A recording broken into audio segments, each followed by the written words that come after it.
Chapter 6. My father meets a rhinoceros. My father soon found a trail leading away from the clearing.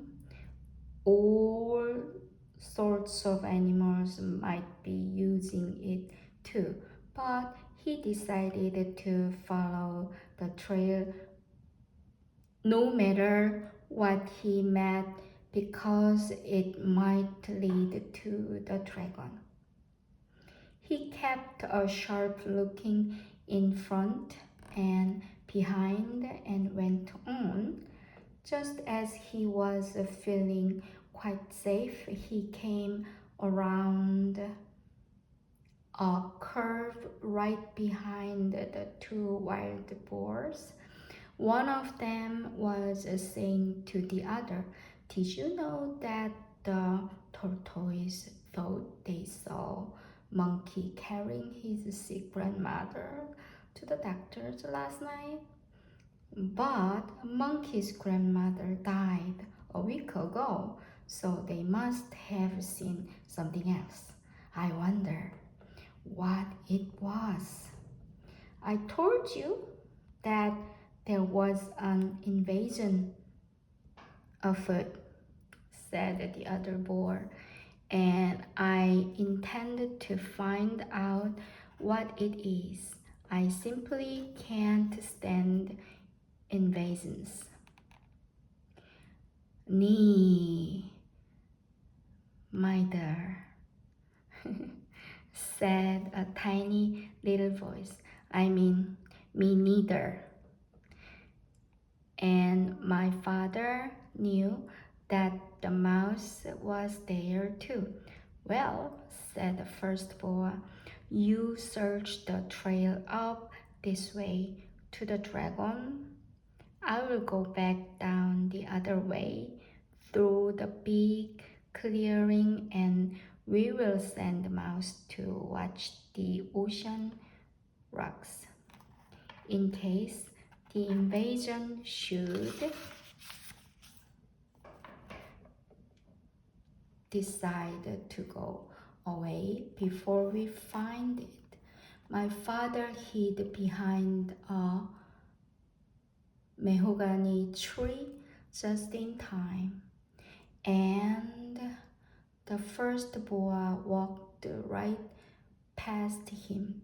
My father waited for the other boy to get a head start on him, but he didn't wait very long because he knew that when the first boy saw the tigers chewing gum in the clearing, he'd be even more suspicious. Soon the trail crossed a little brook, and my father, who by this time was very thirsty, stopped to get a drinking of water. He still had on his rubber boots, so he waded into a little pool of water and was stooping down when something quite sharp picked him up by the seat of the pants and shook him very hard. "Don't you know that's my private whipping pool?" said a deep, angry voice. My father couldn't see who was talking because he was hanging in the air right over the pool. But he said, "Oh no, I'm sorry. I didn't know that everybody had a private whipping pool." "Everybody doesn't," said the angry voice, "but I do, because I have such a big thing to weep about, and I drown everybody I find using my whipping pool. With that, the animal tossed my father up and down over the water.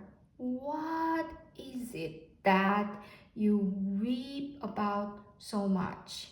Asked my father, trying to get his breath, his breath, and he thought over all the things he had in his pack.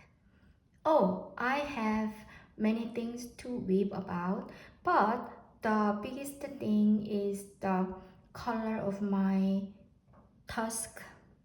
My father squirmed every which way trying to see the tusk, but it was through the seat of his pants where he couldn't possibly see it.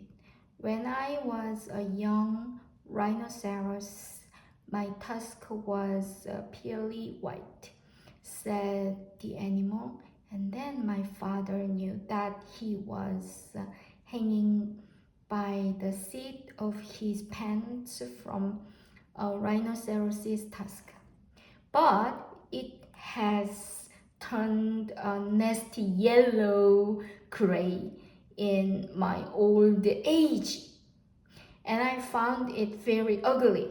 You see, everything else about me is ugly, but when I had a beautiful tusk, I didn't worry so much about the rest.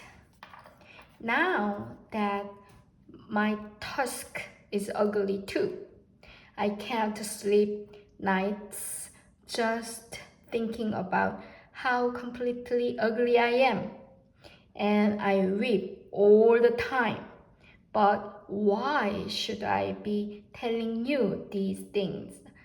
I caught you using my pool, and now I'm going to drown you. Oh, oh, wait a minute.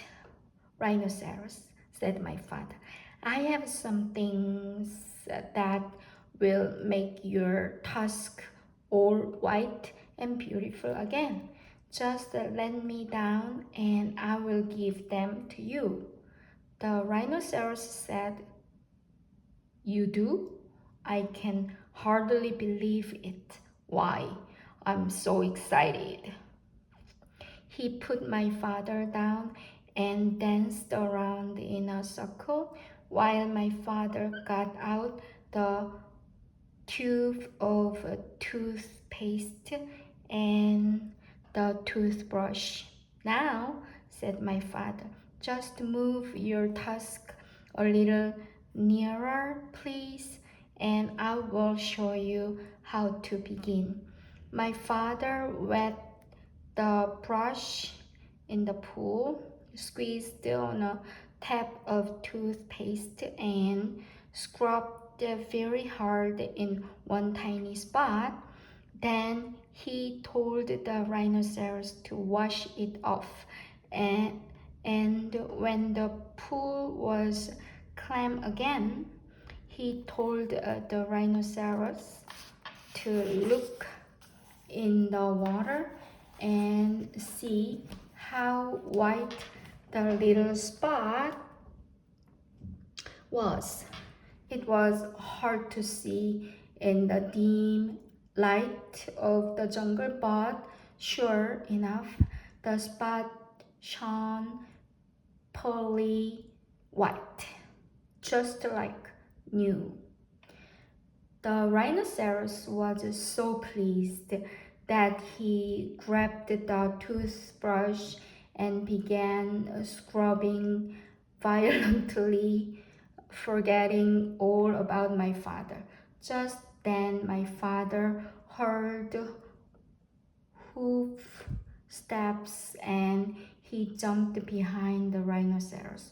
It was the boa coming back from the big clearing where the tigers were chewing gum. The boa looked at the rhinoceros and at the toothbrush and at the tube of toothpaste, and then he scratched his ear on a tree. "Tell me, Rhinoceros," he said, "where did you get that fine tube and toothpaste and that toothbrush?" "Too busy," said the Rhinoceros, and he went on brushing as hard as he could.